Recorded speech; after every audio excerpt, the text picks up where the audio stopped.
आज हम BA second year का फर्स्ट पेपर पढ़ेंगे, आहार एवं पोषण। इसमें हमारा आज का न्यू टॉपिक रहेगा जीवन सत्व, विटामिन। इसमें लिखेंगे 1906 में कैम्ब्रिज विश्वविद्यालय के वैज्ञानिक हॉपकिंस, जिन्हें नोबेल प्राइज भी मिला, ने अपने प्रयोगों द्वारा यह सिद्ध किया कि हमारे भोजन में प्रोटीन, कार्बोहाइड्रेट, वसा, खनिज लवणों के साथ साथ कुछ कार्बनिक यौगिकों का होना आवश्यक है ताकि शरीर स्वस्थ रह सके तथा वृद्धि भी हो सके।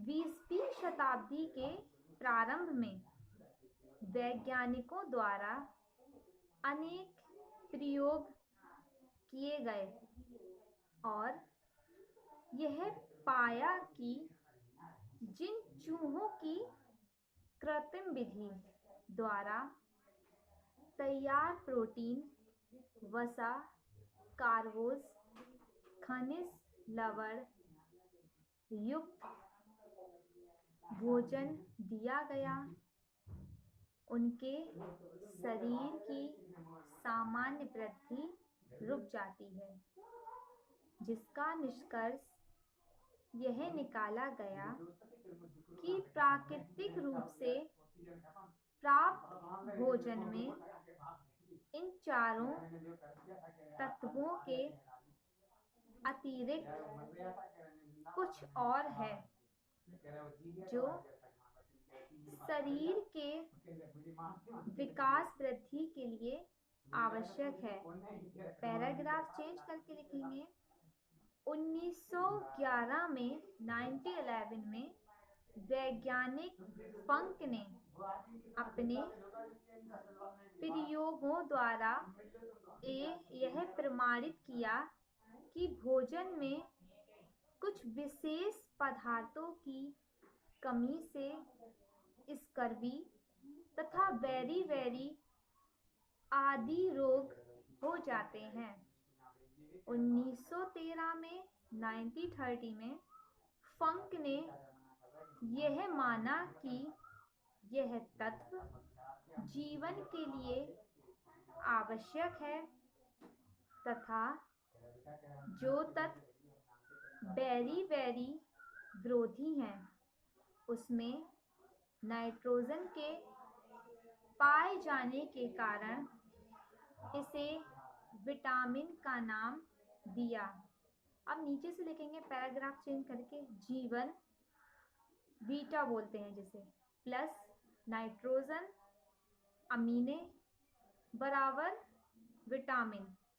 फिर 1950 में विभिन्न खोजों द्वारा यह प्रमाणित हो गया कि मनुष्य एवं जानवरों की वृद्धि के लिए 2 घटक आवश्यक हैं। उसमें से एक घटक वसा में, दूसरा दूध की शर्करा में होता है। 1918 में 1980 में मैकमालम तथा डेनिस ने पानी में घुलनशील तत्व को जीवन सत्व तथा वसा में घुलनशील को जीवन सत्व ए नाम दिया। 1922 में 1922 में विटामिन सी एवं बी का महत्व भी सिद्ध हो गया।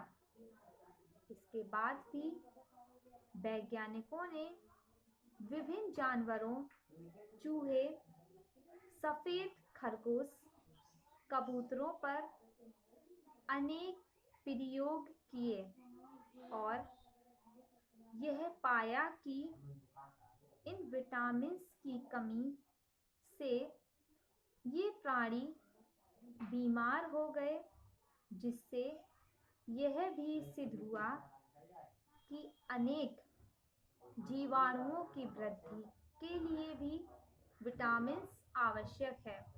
अब हेडिंग डालेंगे वर्गीकरण, तो इसमें लिखेंगे 1936 तक 1936 तक विटामिन के संबंध में पूरी जानकारी प्राप्त हो गई थी और यह प्रमाणित हो गया कि विटामिन एक कार्बनिक यौगिक है जो हमारे भोजन में अल्प मात्रा में रहता है, किंतु यह आवश्यक तत्व है तथा विटामिन एक तत्व नहीं है। ये कई प्रकार के होते हैं जिन्हें दो भागों में बांटा गया है। तो फर्स्ट लिखेंगे जल में घुलनशील विटामिन, तो जल में घुलनशील विटामिन, और सेकंड थर्ड आएगा वसा में घुलनशील विटामिन। तो फर्स्ट हेडिंग जो जल में घुलनशील विटामिन में लिखेंगे, पहली हेडिंग डालेंगे इसमें विशेषता, इसमें क्या विशेषता होती है, तो उसमें लिखेंगे पॉइंट्स में, फर्स्ट पॉइंट में यह पानी में घुलनशील विटामिन है। सेकंड पॉइंट यह शरीर में अधिक मात्रा में जमा नहीं हो पाता है, पानी में घुलकर शरीर से शीघ्र वर्जित हो जाते हैं। थर्ड पॉइंट में लिखेंगे इनकी कमी का प्रभाव शरीर पर नजर आने लगता है।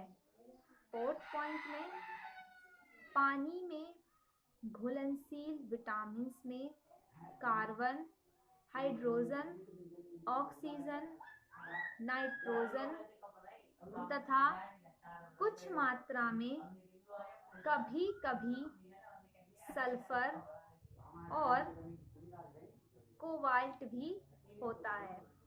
नेक्स्ट पॉइंट, लास्ट पॉइंट जो रहेगा हमारा फिफ्थ पॉइंट, उसमें लिखेंगे इनकी शरीर में शीघ्र कमी हो जाने के कारण इन्हें प्रतिदिन भोजन में लेना आवश्यक है।